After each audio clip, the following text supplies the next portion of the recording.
Bom, pessoal, bom dia a todos. Então, continuando, né? Na aula passada a gente falou sobre propriedades da equação de Laplace, né? E hoje a gente vai ver, iniciando nossa investigação em alguns sistemas de coordenadas, sobre as soluções possíveis da equação de Laplace. E aí, a gente vai pensar, hoje a gente vai falar sobre retangulares, né? Em uma dimensão é bastante simples, né? A gente vai falar em duas e a extensão para 3 dimensões é imediata, tá? Então, vamos lá. A gente quer as soluções da equação de Laplace em, primeiro, uma dimensão e depois 2 dimensões.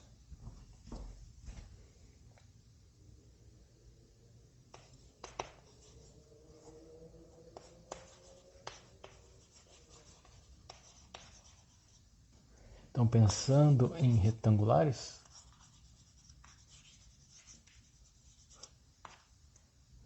né, em 1D, né, a gente tem que o Laplaciano de V igual a zero é uma coisa bem simples. Significa, né, pensando numa única coordenada, supondo que seja a coordenada x, significa, né, ter d2v dx2 igual a zero. Bom, primeira integral disso dá uma constante, integra de novo, né, vai dar algo do tipo uma reta. Então o potencial aqui vai ser algo do tipo ax mais b, né? Veja, é uma reta, só tem extremos nos extremos da reta, né? E aí os pontos A e B são dados pelas condições de contorno. Então, em 1D é uma coisa realmente bem simples, né? Então vamos pensar agora em 2D. Em 2D, e a ideia para 3D também é imediata, né? Mas em 2D, o Laplaciano de V igual a zero vai ficar uma equação que é d2v dx2 mais d2v dy2 igual a zero. Algo assim. Como é que a gente vai resolver isso daí, né? Bom, a gente vai resolver isso daí supondo separação de variáveis, tá? Vamos supor que o potencial seja possível descrito como um produto de funções. Uma função x, que é só de x, e uma função y, que é só de y.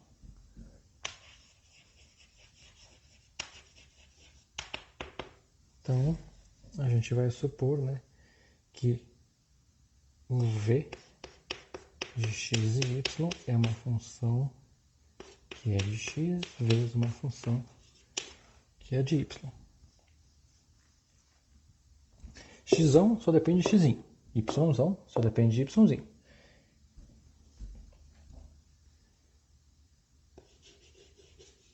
Isso daqui significa fazer uma coisa chamada separação de variáveis, né? Daí a gente pega isso e substitui lá na equação de Laplace.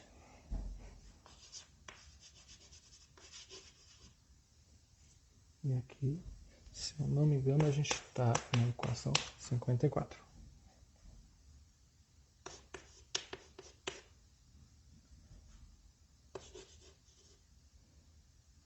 Não, vamos chamar isso de 54 e isso será 55.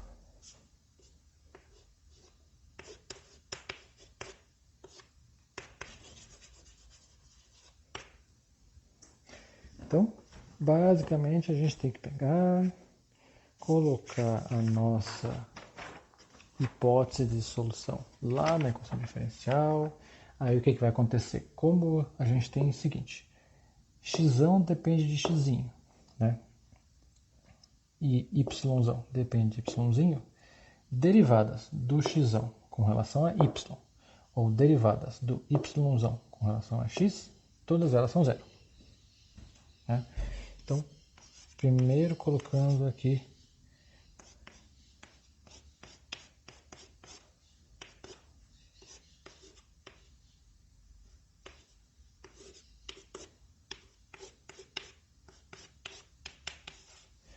mais uma coisa.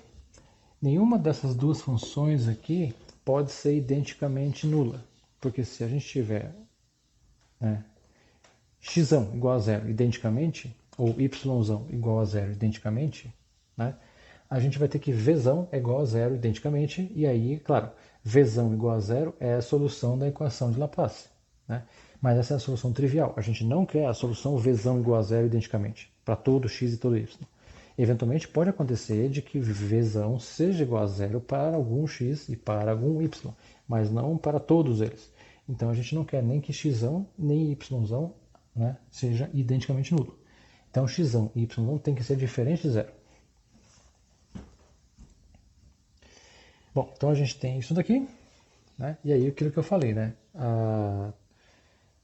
Como é derivado de produto, deriva esse, mantém esse. Mas quando deriva esse, né, com relação a x dá zero. E quando deriva esse com relação a y dá zero. Então vai ser algo. E aí, como a gente tem uma função que depende apenas de x, essa derivada vira uma derivada ordinária.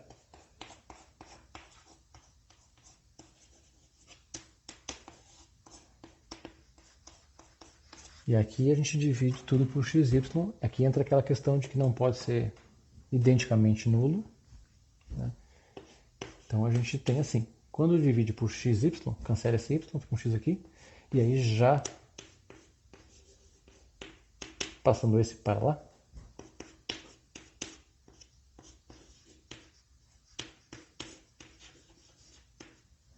a gente chega nisso aqui, tá?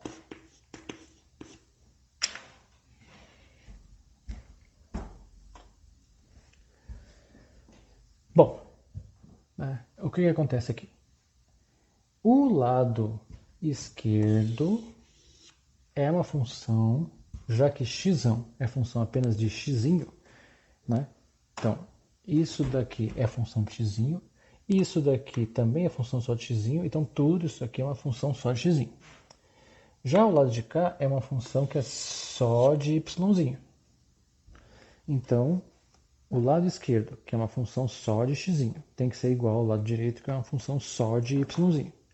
O único jeito, né, de que, ao mesmo tempo, o lado esquerdo seja uma função de x e não dependa de y, e o lado direito seja uma função de y e não dependa de x, o único jeito para que isso possa ser verificado é quando o lado direito é igual ao lado esquerdo e é igual a uma constante numérica, que não depende nem de x nem de y. Tá? Por isso que a gente fala que a gente separou as variáveis.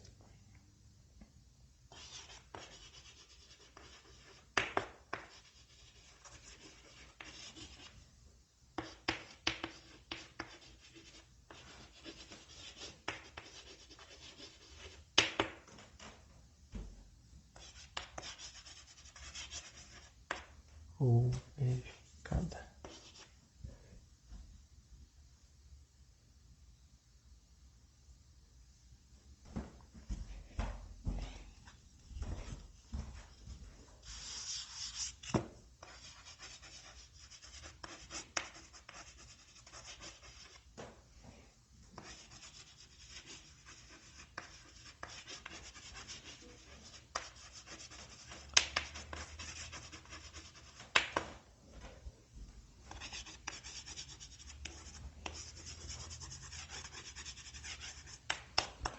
Então, só tem um jeito disso acontecer, que é quando os lados são iguais a uma constante, né? Bom, aí é claro que existem modos interessantes de escrever essa constante. E não necessariamente o jeito de escrever uma constante vai facilitar a vida para os dois lados da equação, tá?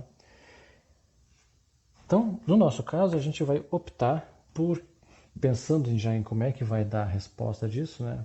Em optar por escrever a solução de modo a favorecer o lado do x em detrimento do lado do y. Mas você pode fazer o contrário disso também, e isso depende de cada problema. Tá?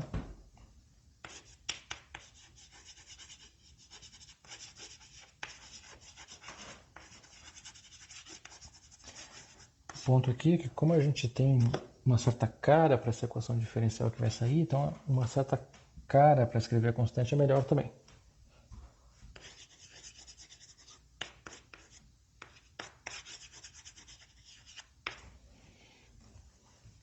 Então, 1 sobre x d2x dx2 é igual a menos 1 sobre y d2y dy2 e isso é menos essa constante ao quadrado. Isso nos dá, né, já escrevendo do jeito que interessa, vamos lá aqui, d2x dx2. Então, pensando nisso aqui, né? A gente tem que 1 sobre x, d2x dx2 é igual a menos k quadrado. Passa o x para lá, passa isso para o outro lado. Então, vai dar k quadrado x igual a zero. Essa é uma equação. A outra equação é parecida, exceto por um detalhe, que, claro, faz toda a diferença, que é que, no caso da segunda, se eu faço isso, né, então daí quando esta passa para lá, aqui fica menos. Veja que trocar para escrever como k quadrado, na verdade só troca essas duas aqui. Então isso quer dizer o seguinte, você não vai ter como se livrar do fato de que uma vai ser positiva aqui, outra vai ser negativa aqui. Tudo bem, sem problema com isso, tá? Né? Eventualmente, para um dado problema, fica mais interessante trocar aqui. Isso vai depender das condições de contorno que vai aparecer. Tá? Então, a gente vai fazer um exemplo. Esse exemplo vai usar essas coisas desse jeito. E aí, beleza. Mas, eventualmente, um ou outro problema seria mais interessante trocar. Né? O ponto é quais são os tipos de soluções que aparecem para essa ou para essa. Né? Na verdade, aqui, né, as soluções... pensando no valor do k quadrado, né, vão ser soluções que são do tipo trigonométricas e aqui vai ser funções do tipo exponenciais. Né? Então, exponenciais complexas e exponenciais reais, por causa que aqui é mais e aqui é menos. Quando troca aqui menos para mais, troca isso aqui também. Tá? Então, dado um certo problema específico, tem que se fazer a devida adaptação dessa solução. Né?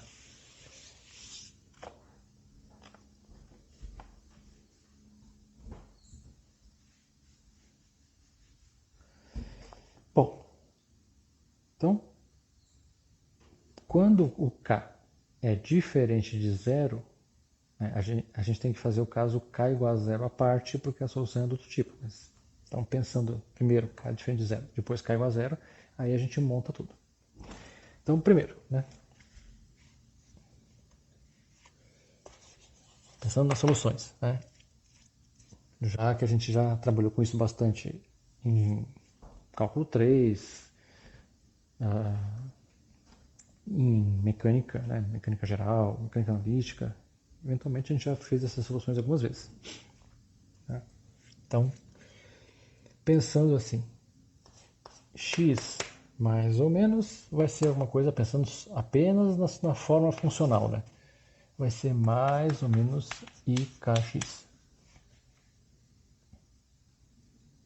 Né? E y mais ou menos vai ser também algo parecido, só que aí a exponencial real. É mais ou menos ky. Isso aqui é para k diferente de zero. Né? Pensando em k quadrado maior que zero. Porque se o k quadrado for menor que zero, né, isso quer dizer que o k é complexo. Então daí, na verdade, você pode trocar um k com o outro fazendo k igual a ik'. Se você põe k igual a ik', k quadrado é menos k' quadrado. De modo que você troca os dois. Tá? Então é um jeito matemático para você fazer a troca. Então, supondo k quadrado positivo, né? Nem precisaria escrever o k diferente de zero, mas explicitando especificamente que o k é diferente de zero, a gente tem essas duas hipóteses aí. E aí, né, isso daqui, né, pode ser escrito em termos de sênior, a combinação linear dessas duas coisas, né?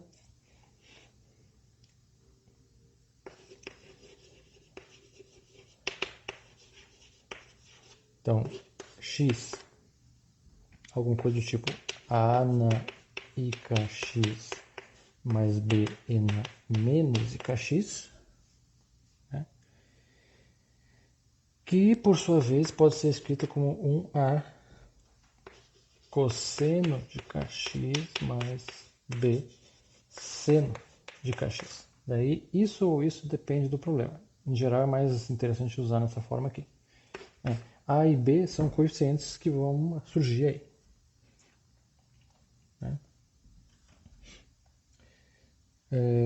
Tá. Só lembrar que o K é diferente de zero.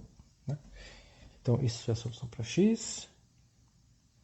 Para y a gente tem algo do tipo C e na menos ky mais d e na ky, que também poderia eventualmente ser escrito caso haja interesse. E aí, em geral, não é tão interessante, mas pode ser que em algum momento seja. Né? Então vamos chamar isso de quê? Nós estamos na 57, então 58. Essa vai ser 58A, porque é mais interessante. Essa vai ser 58B, porque também é mais interessante. Lembrando que é sempre K diferente de zero aqui.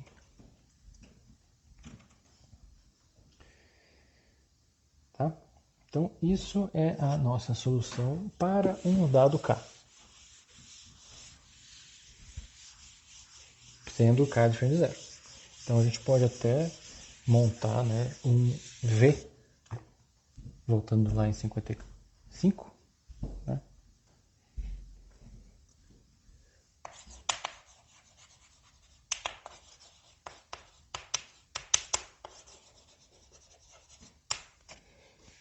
Então, a gente vai ter um V, reforçando esse ponto, né, que é de x e y, a gente vai ter alguma coisa do tipo A cosseno kx mais B seno kx, e aí já vamos colocar aqui, né, porque eventualmente essas constantes poderão sim depender de k, vezes um ck e na menos ky mais um dk e na ky, né? E isso aqui para nós vai ser 59. Tá? Lembrar que o k aqui é diferente de zero, né? Por isso está explícito lá ver k é diferente de zero. Esses coeficientes, eventualmente, pode ser que, caso você tenha a possibilidade de ter mais k's, podem depender de k's. Então, isso é a solução para k diferente de zero. Para k é igual a zero, aí a gente tem que fazer a parte.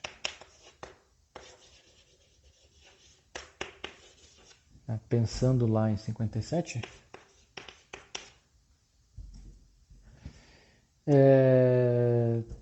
a gente vai ter, então, com k igual a zero, né? d2x dx2 igual a zero. Isso vai nos dar algo do tipo a mais bx e d2y.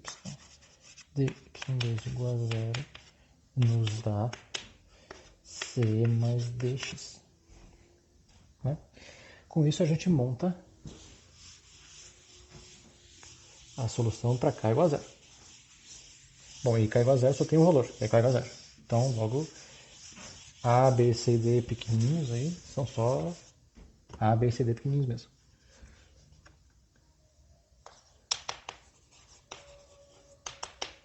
V0, bom, V de k igual a zero. Para ficar bem claro, né, que é para k igual a zero. Esse V0 é para k igual a zero.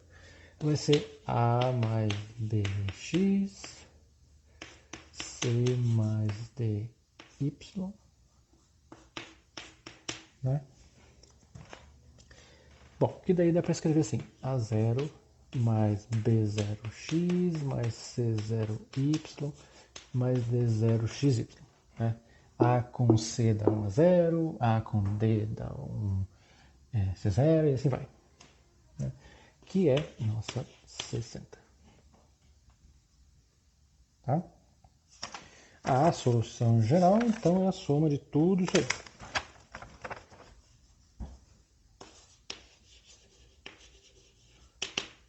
Solução geral mesmo. vai ser V,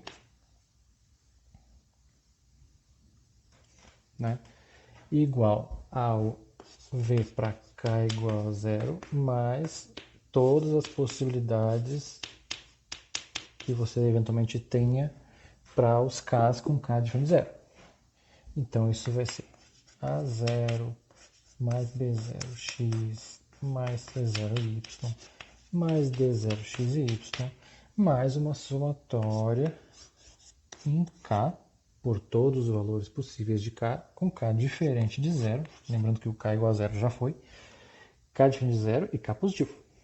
Né? De AK cosseno KX mais BK seno KX vezes CK e na menos KY DK e na KY. Sim, é isso aí, isso aí. Essa soma toda que é 61.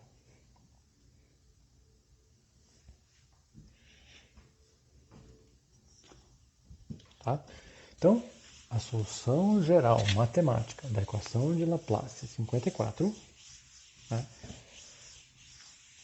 é 61. Lembrando que aqui a gente está supondo, né, que k quadrado é positivo. Se k quadrado for negativo, é só fazer k igual a menos ik. Ou k' igual a menos ik.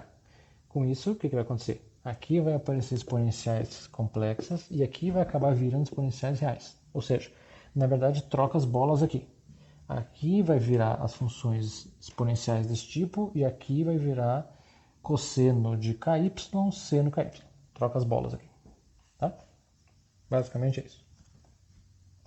Então, isso é a solução geral para a equação de Laplace, né? Apenas para a equação diferencial, sem aplicar constante de contorno. Então, aplicar a constante de contorno vai fazer com que se achem alguns coeficientes aí. Né? Então, a solução matemática é isso aqui. Daí, isso você aplica num dado problema, que é o que a gente vai ver agora aqui, como é que a gente aplica num dado problema para ver como é que fica. Então, vamos ver nosso problema aqui.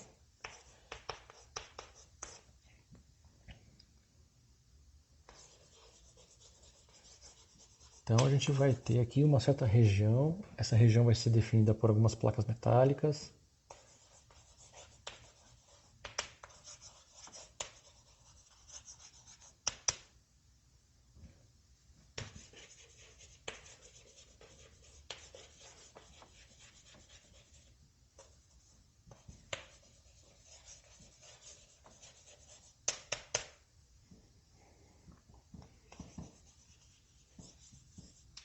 Então, quando a gente fala que as placas são muito longas, quer dizer que as placas são infinitas.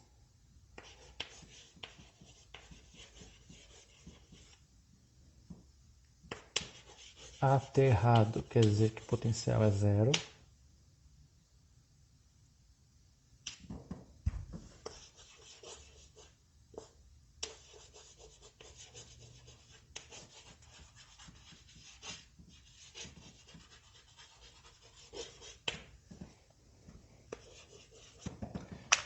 Dispostas de um certo jeito.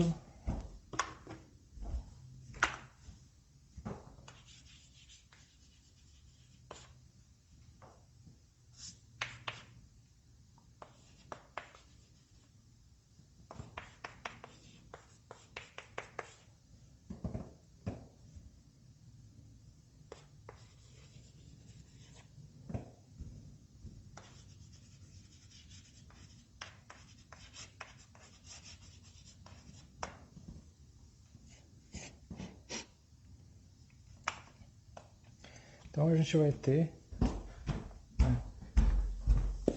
duas placas que são paralelas, daí vai ter uma outra placa que vai completar um dos lados dessa região, né? E a gente vai ter uma condição de contorno para muito longe, né, dessa região. Então, vamos desenhar aqui e fica mais fácil de ver.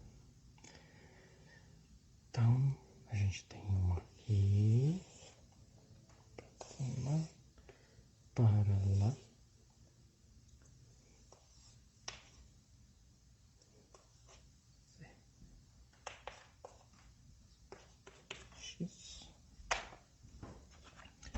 Então tem uma placa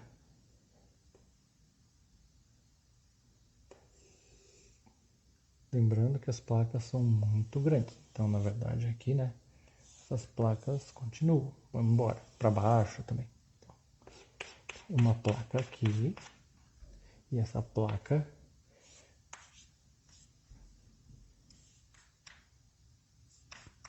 está aterrada. Uma placa que está coincidindo com o plano YZ. Muito longa. Então, vai embora para cima, para baixo, e vai embora para lá também, e para cá, acaba aqui. Mas para lá vai embora. Daí tem uma outra placa. Que é uma placa, que é essa aqui.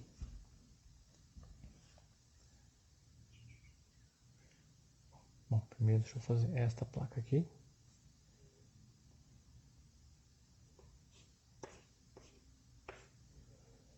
Aqui tem uma.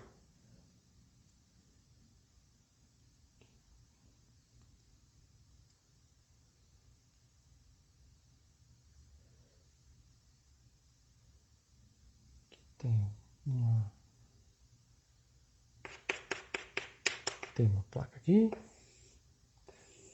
né, onde a gente tem uma condição de contorno que é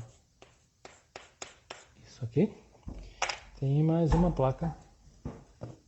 Então há um pequeno isolante entre uma placa e outra para que esse troço funcione direito, né? Então tem uma outra placa aqui que vai embora, que era para ter isso um pouquinho mais para cima, mas tudo bem, agora já foi.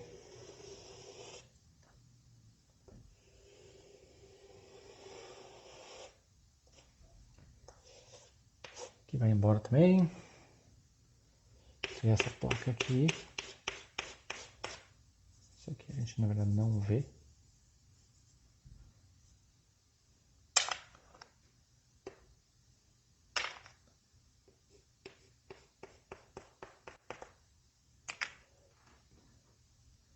Então a gente tem essa placa aqui, que é a placa em L, x igual a 0, x igual a L. Né? Então tem uma placa em x igual a 0, tem uma placa em x igual a L, que é L. Né? Essa placa aqui é infinita, né? É semi-infinita na verdade nessa direção. Aqui ela começa aqui e vai embora. A outra também começa aqui e vai embora. Começam ambas coincidindo, né, com o plano XZ. Na região do plano XZ, entre 0 e L, tem uma condição de contorno, né, que é dada por uma outra placa que está isolada dessas outras aí. E aqui o que acontece para cá é que o potencial, né, quando o y vai para infinito, vai para 0.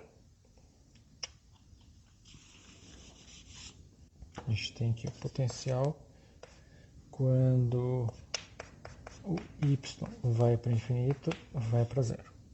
Tá? Então, a gente quer saber como é que é a distribuição de potencial elétrico, que é um problema basicamente bidimensional, né? Tá? Apesar de ter um eixo Z, ele é basicamente bidimensional. Né? Dado que você tem duas guias aqui, né? Tem uma placa infinita aqui, tem uma placa infinita aqui. Aqui você aplica como função de contorno, de algum jeito, e daí o potencial muito longe, na verdade, vai para 0. Então, o problema é um problema bidimensional, com funções de contorno tais que a gente vai já escrever.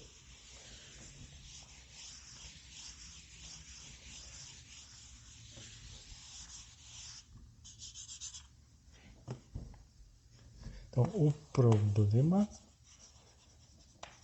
é esse aqui. A gente tem que resolver D2V.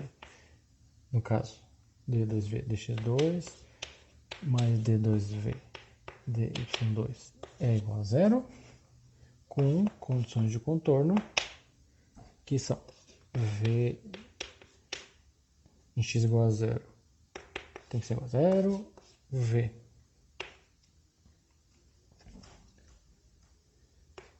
em L, x igual a L, tem que ser igual a 0 também, V para y igual a 0 tem que ser igual a função de x, e V para quando y vai para muito longe, tem que ir para 0. Né? Esse é o problema, essas são as condições de contorno. Então, a gente está aqui com 62, A, 62, B, 62, C, 62, D.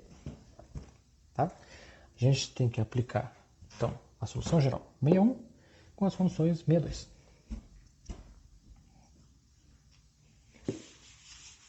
Bom, então vamos começar a aplicar. Primeira solução, né? Aproveitar aqui, tá aqui. Bom, essas condições que são para x igual a zero, x igual a L, né?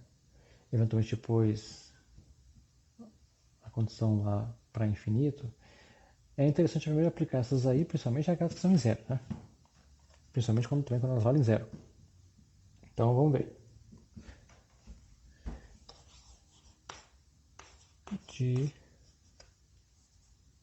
Peraí. 62A em 61. Temos. Então, onde tem x em 61, tem que virar zero. E aí a gente vai ver o que acontece.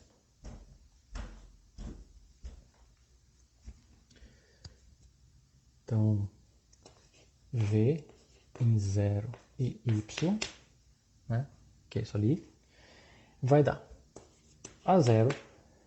Então, como x é igual a zero, então não tem esse, mais c0y, esse morre, mais, aí tem o seguinte, x é zero, então seno de 0 é 0, então isso aqui não tem. Agora, x é 0, cosseno de 0 é 0, a cosseno de 0 é 1, então, mais somatório em k, aqui sobra um AK, né? E aqui não tem nada em x, então isso aqui continua. CK e na menos KY, mais DK e na KY. Isso aqui. Só que isso tem que dar zero. E esse K aqui é diferente de zero, só para a gente ter na cabeça. Tá?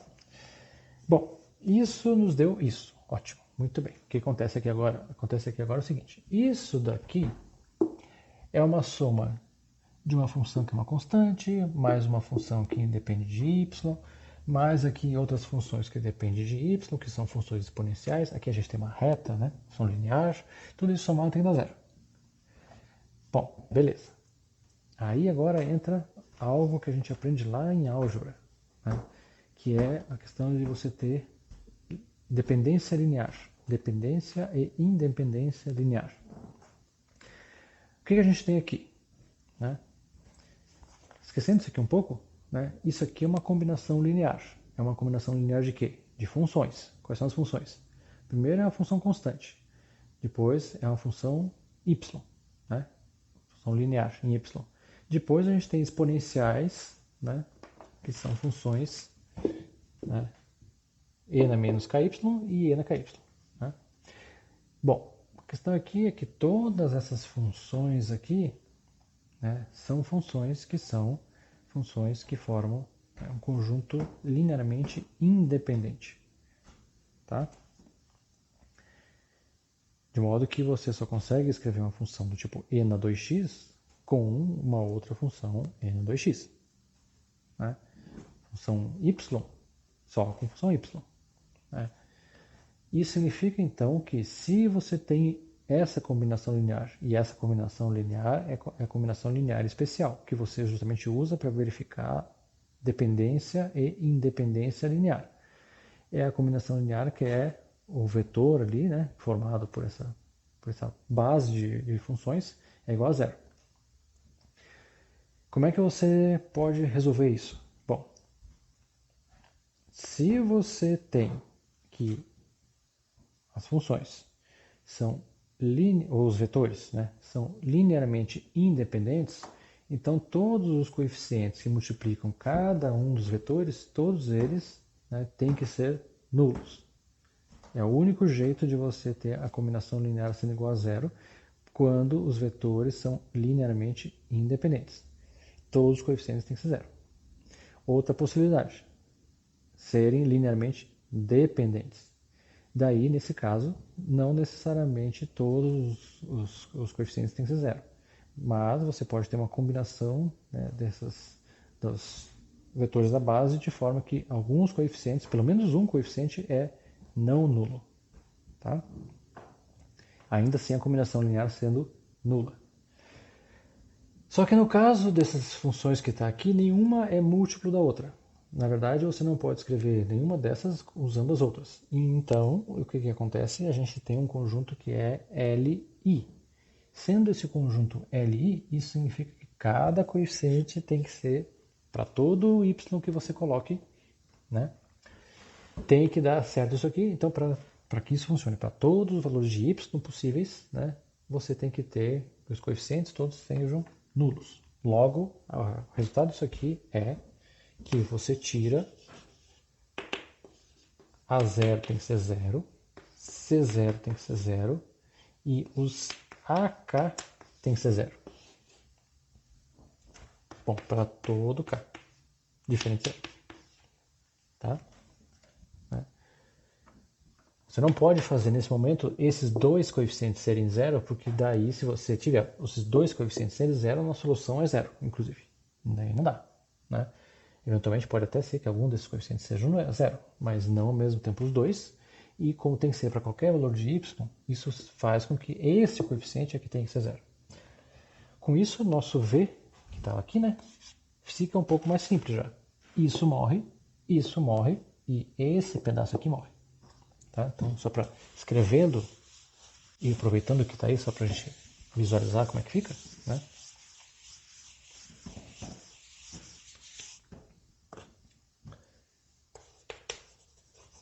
Então, já usando, né, o que a gente já achou, para ir simplificando as coisas, sobra aqui um b0x, d0xy, e aí, já que aqui, né, sobra um coeficiente que multiplica isso e que multiplica essas coisas, eu posso enfiar esse coeficiente aqui nesses dois coeficientes, criando novos coeficientes, né, para ficar cada vez mais simples de escrever. Então, aqui sobra o seno kx. E aqui a gente, né, enfia esse BK aqui e isso seria um C', né? Mas aí começa a aparecer um monte de linha, duas linhas, e vai poder confundir isso com derivada, não sei o quê. O ponto é que aqui são coeficientes, novos coeficientes. Né? Esse CK não é igual àquele CK, né, porque tem o BK junto. Mas está aqui enfiado.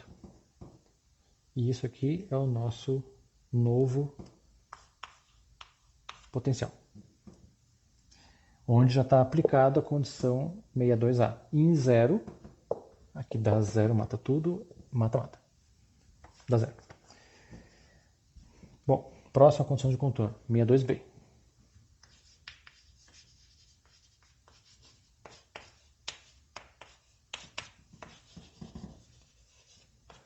Então, V em L e qualquer Y vai ser B0L mais D0LY mais somatório de seno de KL CK e menos KY mais DK e na KY. Mas só que isso tem que dar 0 de novo. Vamos lá. Mesma coisa de antes tem que fazer agora. Deixa esse negócio ali por enquanto.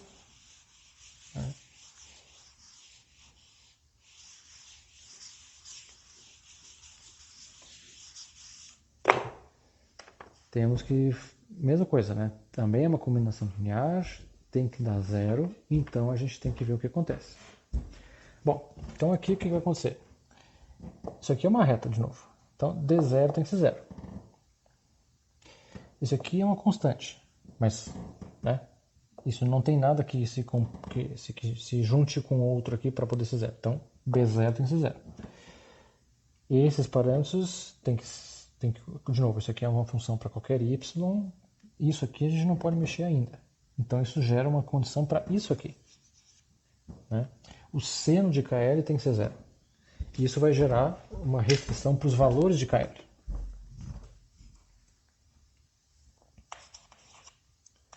Então, a gente vai ter que, né,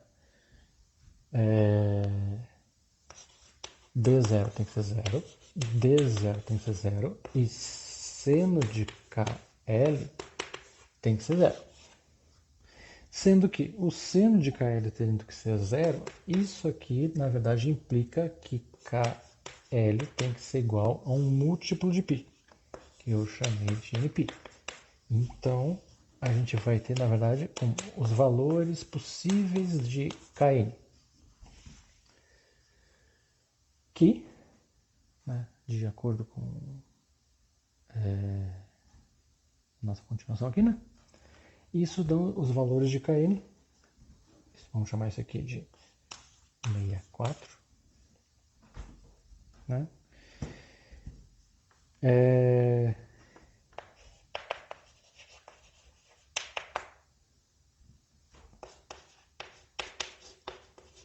voltando lá, né,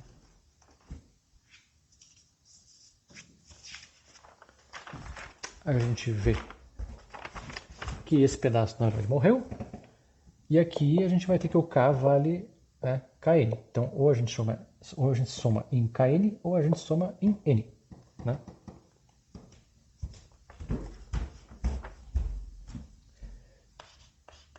V de x e y igual a somatória, e aí eu vou usar esse índice N, seno de Knx, Cn na menos Kny mais Dne na Kny,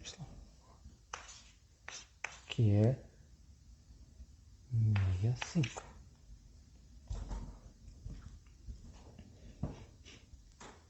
Muito bem. Agora, o legal agora não é usar 62C, é usar 62D.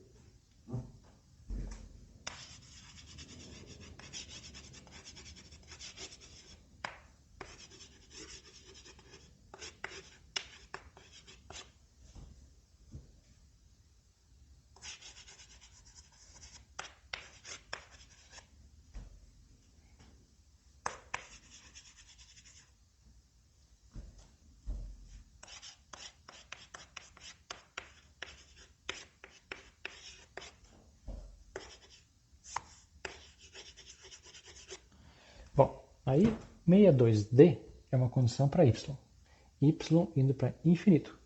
Bom, aqui a gente tem, né, uma condição, né, onde o nosso Kn, nosso K é positivo, né, não é zero e é positivo, né, então isso significa, né, que essa exponencial aqui é a exponencial que decresce para y indo para infinito, e essa é a exponencial que cresce. Mas como a gente tem que ter o limite do potencial indo para zero, ou seja, ele não pode estourar, não pode divergir, né? Esse pedaço aqui tem que, na verdade, não existir. Então, a gente tem que ter dn igual a zero para todo n. Porque senão você vai ter uma exponencial que vai estourar quando o y fica muito grande. E a gente não quer isso aí não. Então, isso faz com que a gente fique só com a exponencial que decresce, e não com a exponencial que cresce.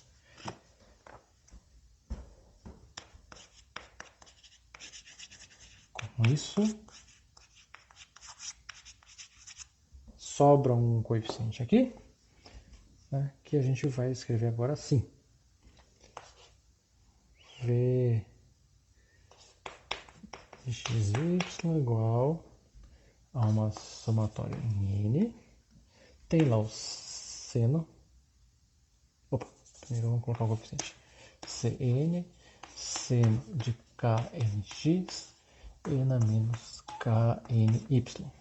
Isso é a nossa solução até agora. Isso é 66. Tá? Ótimo. Daí o que falta agora é a última condição.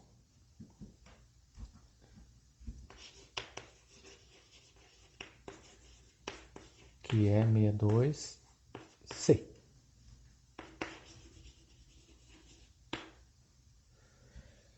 Então, V, né, em x e y igual a zero, que é o que a gente está chamando de V0 de x, é igual a pegar isso em y igual a zero, o que vai dar então 1 aqui, e escrever isso como Cn seno de knx.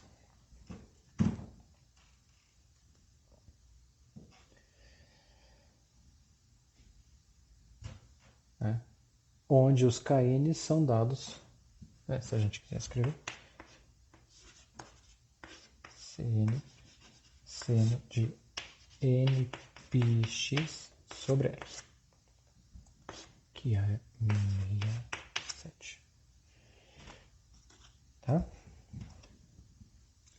Bom, isso daí, na verdade, né, se você olha para isso daqui ou isso aqui, tanto faz como tanto fez, isso significa que você está pegando e escrevendo uma série de Fourier para aquele V0. Né? E aí, quanto valem os coeficientes, aí depende, é claro, de quanto é que vale o V0. Né? Como é que você acha os coeficientes? O tchan todo, né, é pensar que, e de novo entra álgebra na história, essas funções aqui, ou essas, tanto faz, são vetores de base. Né? E aí você pega e multiplica por um outro vetor de base, né, e faz o produto interno. O produto interno no espaço de funções é fazer uma integral. E isso faz com que você, já que são ortogonais, né, esses vetores de base, faz com que você consiga achar quanto é que vale os coeficientes. Tá? Então, só para a gente ver como é que é. Porque essa ideia, na verdade, é a ideia que você usa em geral, né, para qualquer expansão que você faça.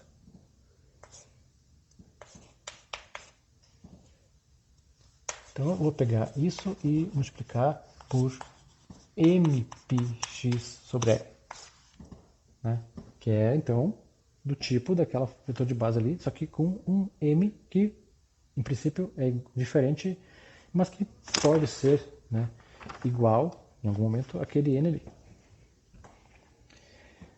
Vamos multiplicar, e aí como é um produto interno, tem que integrar também no espaço, que no caso é, né, no espaço 0 a L, que é onde está definido esse V. Intervalo.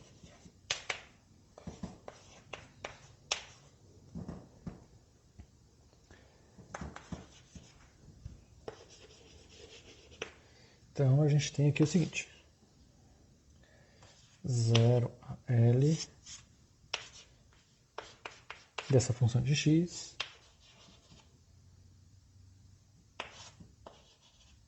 seno de npx x é igual, né? Bom, o número, né, Cn é uma constante, então eu posso já trocar, e já vou fazer isso, trocar a ordem com que a somatória e a integral são feitas.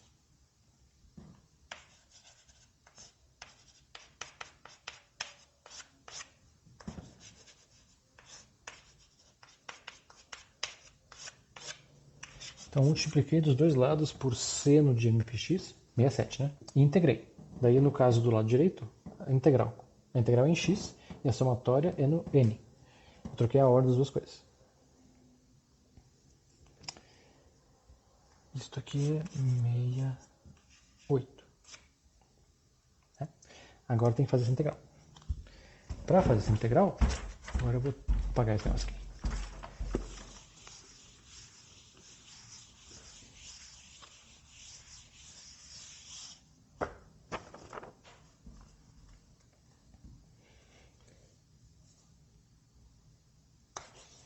A gente pega e define aqui uma troca de variáveis. Só só para ficar um pouquinho melhor, que é esse valor aqui.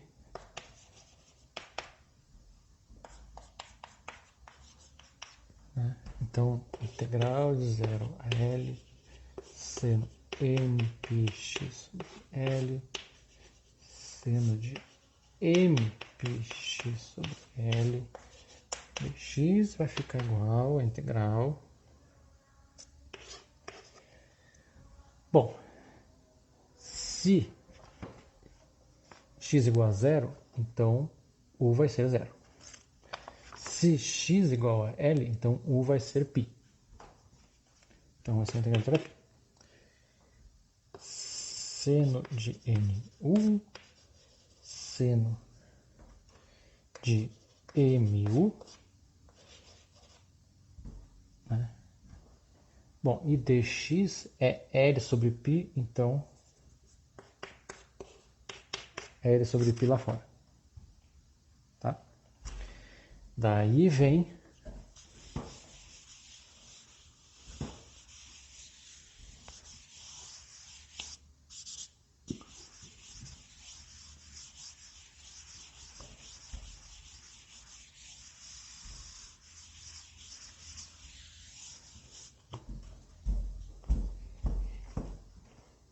algo que a gente pode usar aqui, né? Então essa aqui é a nossa 69.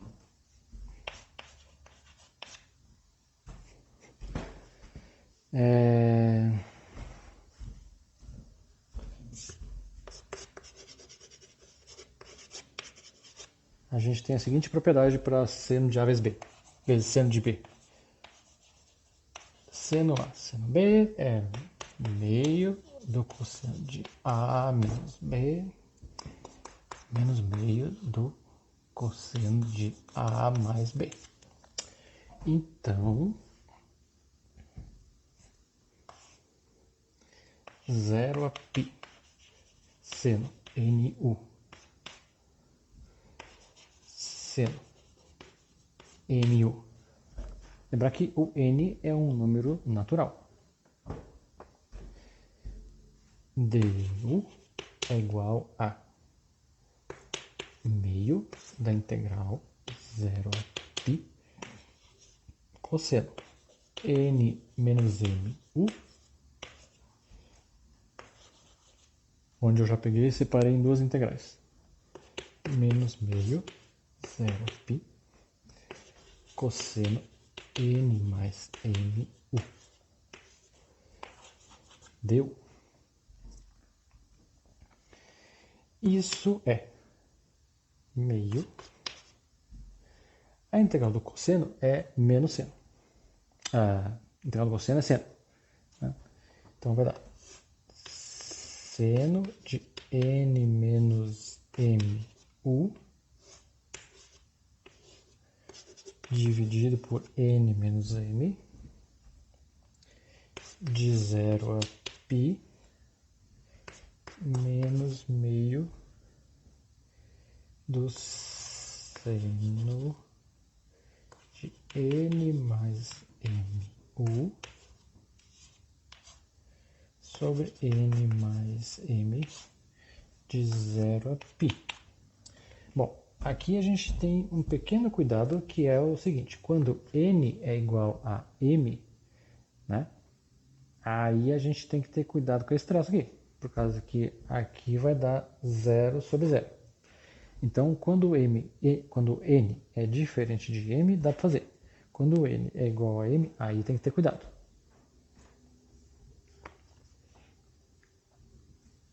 Aqui, voltou a fechar.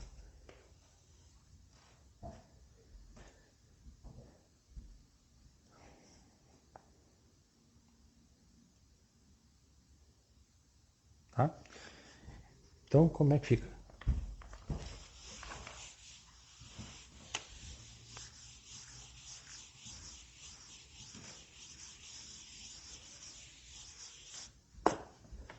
Então, isso aqui é... Esse aqui é fácil, esse não tem problema, né? Esse daqui, em 0, dá 0, porque é sendo 0.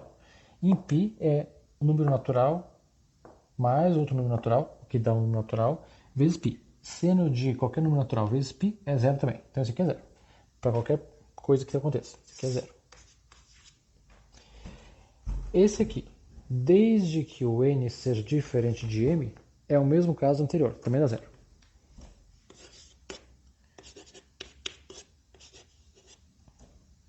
Tá?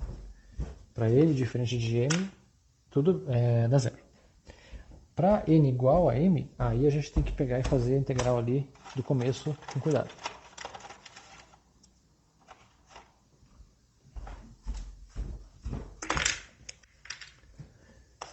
Quando a gente tem n igual a m, aí aqui a integral de 0 a π seno de nu seno de mu du, né, vai dar meio da integral de 0 a π. Aí pensando ali, né, vai dar, aqui vai dar du menos 1 meio, né, e n igual a m dá 2n. Aqui não cabe. Menos meio da integral de 0 a π cosseno de 2n u. Né? Bom, esse pedaço aqui, de novo, vai dar zero. Né? A diferença vai ser aqui, que agora vai dar u, de 0 a π, que dá π. Ou seja, tá? Quando n igual a m, né? Vai dar π sobre 2.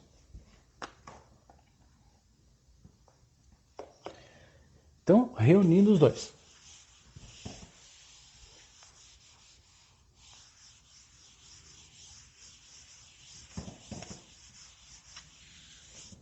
Finalmente. Né?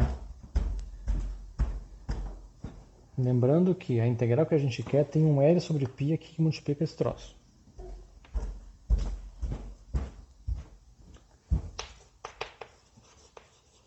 Então, a nossa integral que a gente quer, que é, não, essa, seno de nπx sobre L, seno de mπx sobre L, integral original, é igual a L sobre π.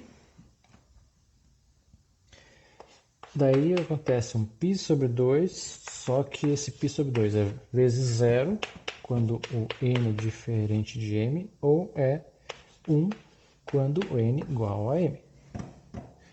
Então isso aqui, na verdade, a gente escreve assim, L sobre 2 delta de nm. Isso para nós é 70. 70. Onde a delta de nm é a delta de Kronecker. 0, n diferente de m, 1, n igual a m. Delta de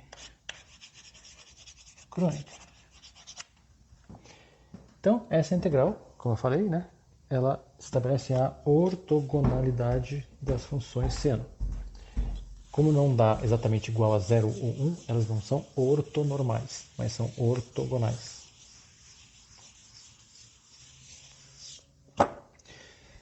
Bom, uma vez que a gente tem então esse resultado ali, o resultado 70, né,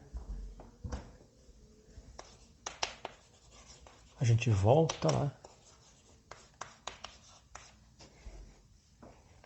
em 68, né?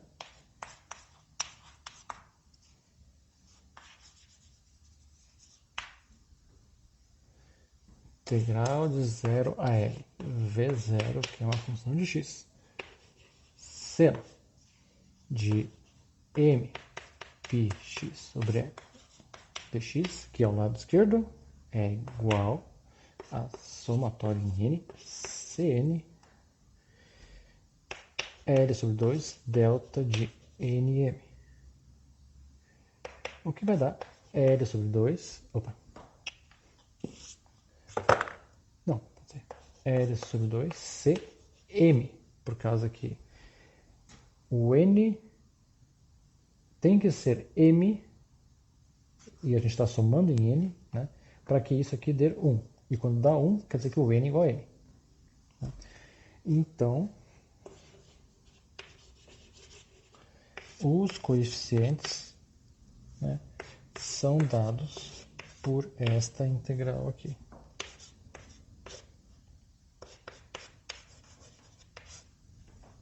E aí, tanto faz se você usa n ou m ou qualquer outra letra, enfim, né?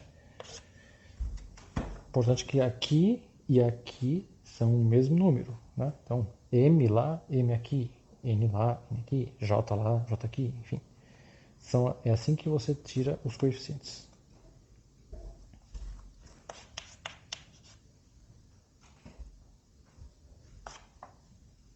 Tá? Beleza. Daí, um caso particular, só para ilustrar como é que fica nesse caso em particular. Um caso particular em que o teu V0 de x seja uma constante.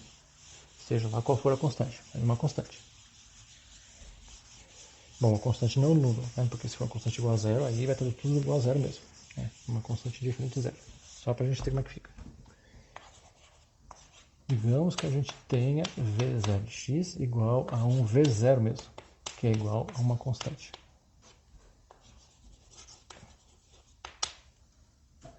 Daí os nossos CM,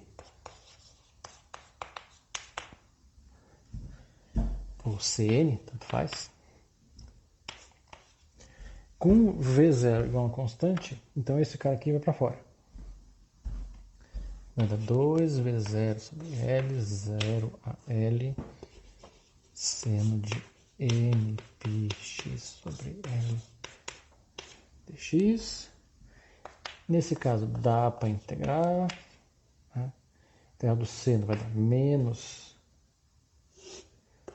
cosseno nπx sobre L sobre nπ sobre L de 0 a L.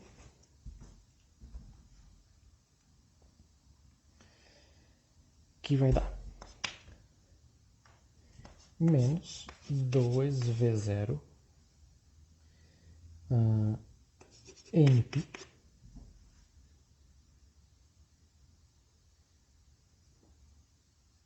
porque o L cancela com L, né? Daí aplica no L, então a gente vai ter cosseno, quando aplica em L, vai dar cosseno nπ, né? Esse menos vai para fora, por esse menos aqui, menos cosseno zero, que é 1. Né? E aí,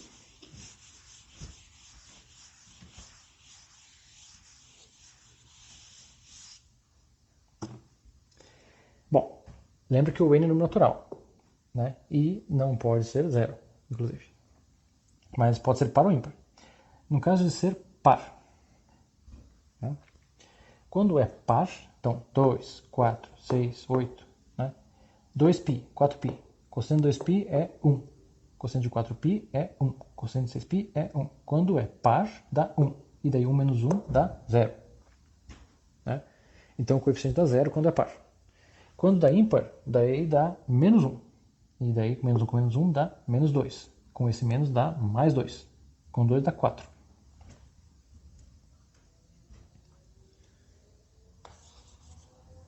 Então o Cn, que é o nosso coeficiente, vai dar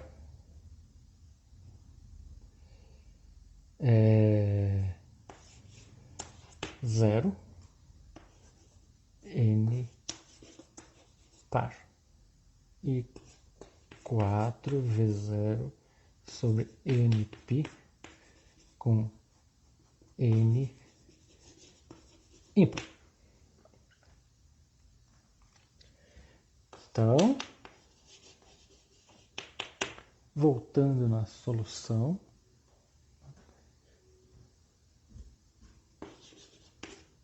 que a gente vai chamar isso aqui de 72.